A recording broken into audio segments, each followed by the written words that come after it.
So hi everyone, welcome back to the channel. I hope everyone's doing really well and having a really great week and a really great day and excited for another weekly fashion news recap today. As you can see, I'm in a bit of a different backdrop. I came home to Chester to my parents' house over the weekend and it's Monday today and I'm still here. I'm leaving tomorrow, so I had to film this week's fashion news from here because I thought about waiting till I got back to London to film it so it's the same backdrop, but because I wanted to get this out on Wednesday morning, I just filmed it here today. So that's why we're in a different backdrop, but nevertheless what we're talking about is exactly the same. And this week in fashion, there was so much going on, so there's so much that we have to talk about. And just to get straight into it, probably the first thing that we definitely have to talk about is the Super Bowl, and specifically Bad Bunny's Super Bowl fashion choice. And I know this will be coming out on Wednesday, so by this point there will have been so much coverage of the Super Bowl and we'll all have seen Bad Bunny's Super Bowl look, but I still wanted to include it in this week's recap because I was really surprised at the brand choice that Bad Bunny made for his Super Bowl look, because if you don't know already, he wore Adidas and Zara, and the first was called the Varsity look, and this included a NFL style jersey sweatshirt with trousers and a tie, and then the second look that he wore in the midsection of the show was called the Power Suit, and this was a double-breasted suit, but it had these exaggerated NFL inspired shoulders on it. And on his feet for both looks, I believe, he wore his new Adidas collab, so the Bad Bow 1.0 sneaker. And honestly, as much as I did really like Bad Bunny's look and I really liked his performance, my initial reaction to finding out that he was wearing Zara was sort of disappointment, because my mind went to the Zara x Ludovic collab that came out a few months ago, I believe. And I remember specifically with that collaboration with Ludovic, Zara was saying that they were doing it to try and position themselves as this new luxury fashion house capable of setting fashion trends. And it feels like the fact that they've now dressed a major celebrity for such a significant event does feel like they're actually making quite significant movements in positioning themselves as a bit more of a higher end fashion brand. I was kind of disappointed that Bad Bunny was co-signing Zara in this way, and that was my initial opinion, but then when I did read a bit more about it, I did kind of soften my opinion a bit, because I saw this article by Harper's Bazaar and they basically asked the question, but why? As in, why did Bad Bunny wear Zara? And they said, was it because Bad Bunny might be announcing a collaboration with Zara? Was it because he's touring Spain in May and June? Or was it something simpler?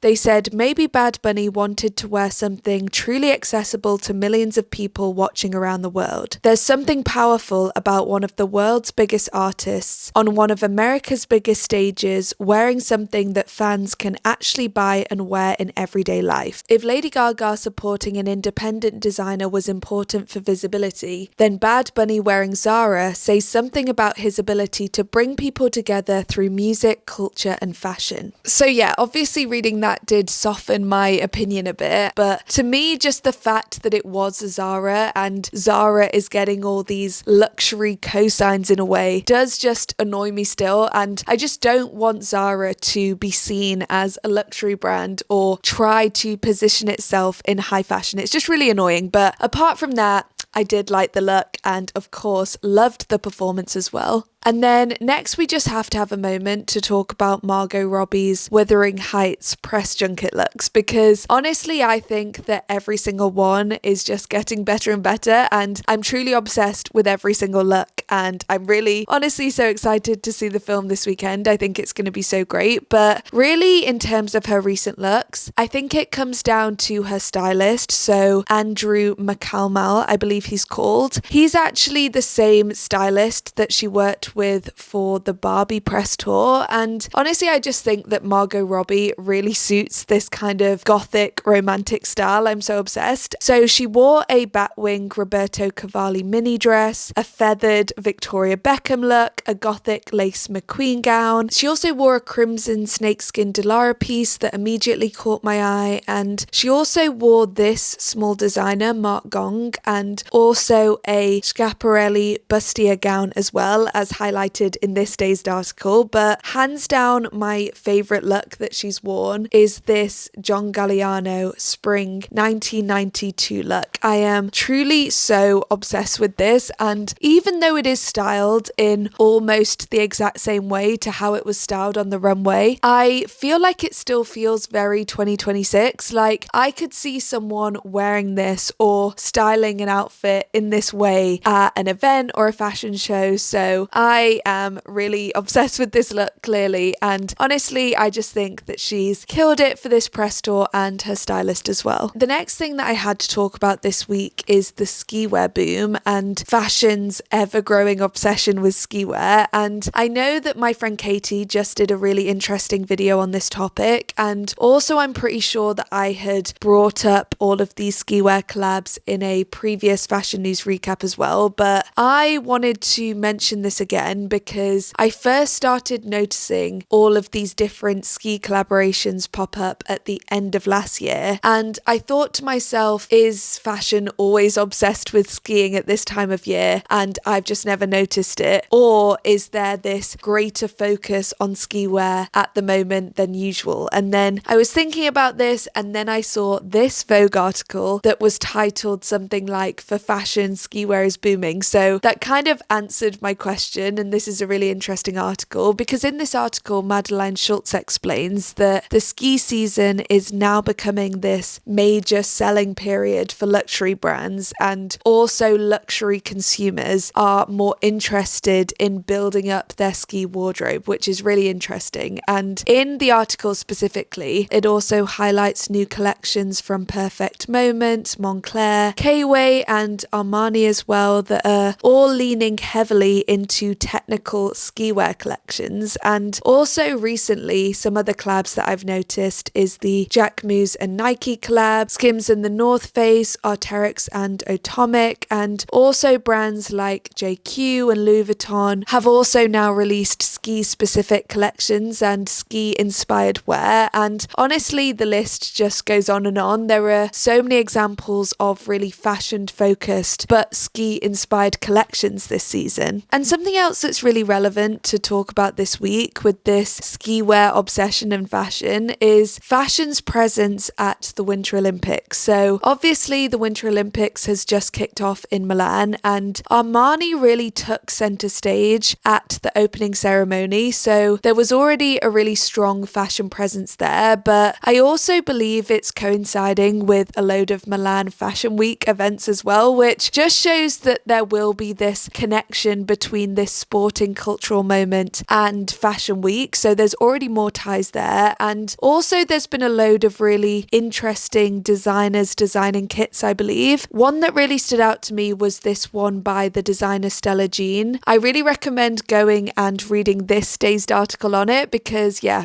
I just think these kits are really beautiful. But basically my take with this ski wear boom and the fact that luxury is now becoming more obsessed with performance wear is just signaling something that I have predicted is going to happen in fashion for years and years, and it's this move to prioritizing and valuing technical wear and technical properties and materials in fashion. Because if you think about it, we now have such a abundance of choice with aesthetics in fashion, and also at this point we all know that a luxury price tag doesn't necessarily correlate to quality, and luxury consumers are really starting to see that. But if you have a piece, a fashion piece for instance, that is very technical, it offers more value beyond aesthetics. So a technical jacket, technical trousers, a technical jumper, literally technical anything has more utility than just a normal fashion piece piece that doesn't have any performance qualities. And I honestly think that's what all of this is signaling. I think we're all just valuing performance wear and we feel more comfortable spending more on technical clothing because it does have this greater perceived value. And I think that's really cool because technical clothing does literally have more value and it can be a piece that lasts longer, that's treasured more. So I am personally very much here for fashion becoming more technical and performance wear integrating into fashion more. So I'm here for it, but definitely let me know your take below. And then sticking on the functional fashion talk, something else that really stood out to me from this week's fashion media cycle was the news that Nike has relaunched ACG, so all conditions gear, and also opened a specific ACG store in Beijing, which I just think is so cool. So ACG is Nike's technical outdoor sub-brand, if you don't know, and it focuses on hiking, trail running, and performance gear. And if you know and keep up to date with kind of fashion business, you'll know that Nike has been struggling in recent years. They definitely lost a lot of market share and just the general vibe around the company had kind of fallen off a little bit, but they have recently got a new CEO called Elliot Hill, and I believe he's really reprioritizing and refocusing on performance wear, the athlete, and really putting strict boundaries around their categories. And that is why they have really repositioned and relaunched ACG, which I think is a really good move and really cool. I personally have always loved ACG. It's always been one of my favorite Nike categories. And honestly, a big part of that is because I just love the aesthetic. I love the Gorp core technical vibe of it. And also I just feel like the products themselves hold a really high quality. So I was really happy to see this news. And according to Nike, the relaunch includes new trail racing partnerships, an expanded all conditions racing department, a dedicated website, a new Instagram presence, and of course they've also created this ACG store in Beijing, which I believe they're calling Basecamp. And this is going to be a store itself, but I think it's also going to be this hub where different athlete activations can happen. And I think it is trying to merge like city life and urban life with the outdoors, which obviously is very much what ACG stands for and I think is so cool. And with this news as well, I also saw this on social media, and at first I thought this was AI because it just looked so bold and ridiculous, but it actually wasn't AI, which is so cool. So they basically transformed this historic Italian train into a mobile outdoor hub, and it traveled from Milan to the Alps. And again, this was actually designed to bridge urban life with outdoor performance. And this ran from Feb 4th to Feb 8th. And honestly, I just think that's such a cool way to tell the ACG story and relaunch the brand with a bang. So I personally am so happy about this ACG news. I am really hoping it's super successful. And to wrap up this list, there were still a few more kind of niche but still really exciting stories that I wanted to highlight. And the first one is that I saw that Bad Binch Tonton, so the label by the designer Terence Zhao, has won the Genesis CFDA 2026 AAPI Design and Innovation Grant. And the reason that this stood out to me is because I loved what he created so much. It was a fashion collection, but it almost looked more like a art installation, and I was just so obsessed with the aesthetic of it. So the collection explored heritage and modernity through the Chinese creation myth of Pangu. It centered on the cosmic egg as a symbol of protection and transformation, and honestly I just thought that these egg forms were so cool, and the aesthetic that it created with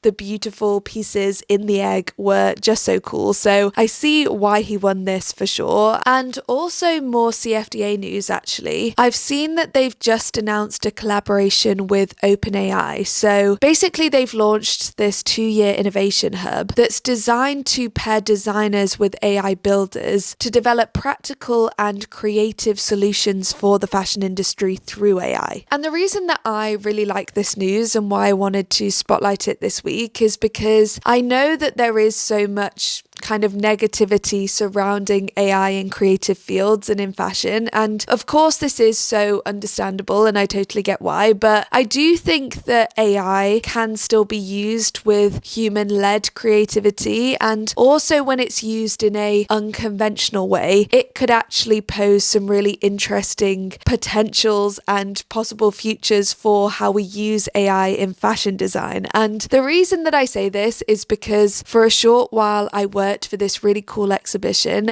and they were spotlighting loads of really avant-garde designers, so Petra Ferguson, Taskin Goek, Yaku Stapleton, who all integrate AI into their creative practice, but they do it in a really unconventional way that is still led by their own creative thoughts. And I just think that that really shows that we don't need to fear AI in creativity or fashion design. We just have to use it in a creative way. And I do think that by having this innovation hub that purely focuses on AI, it is going to showcase these more creative possibilities with it, and hopefully it will show that it doesn't have to just homogenize everything. It doesn't have to stifle human creativity. It can be a tool like anything else to actually enhance it. So I definitely wanted to spotlight that. And then the final thing that I wanted to mention this week and what I wanted to spotlight is just this collaboration with Topology and Pleasures. I don't know if I've mentioned Topology on the channel yet, but I am so obsessed with this brand. It's basically a climbing inspired lifestyle brand, and they create these really cool modular bags where you buy the base of the bag and then you can buy all these add-on accessories and create a really unique modular climbing inspired piece. And I just love the aesthetic of the bags, and I just wanted to spotlight this new capsule because I think it's really cool. So that is the last thing that I wanted to leave you with today. As always, I really hope you found this news useful. I hope you enjoyed. Comment down below your takes on everything, and I will see you next week. Bye.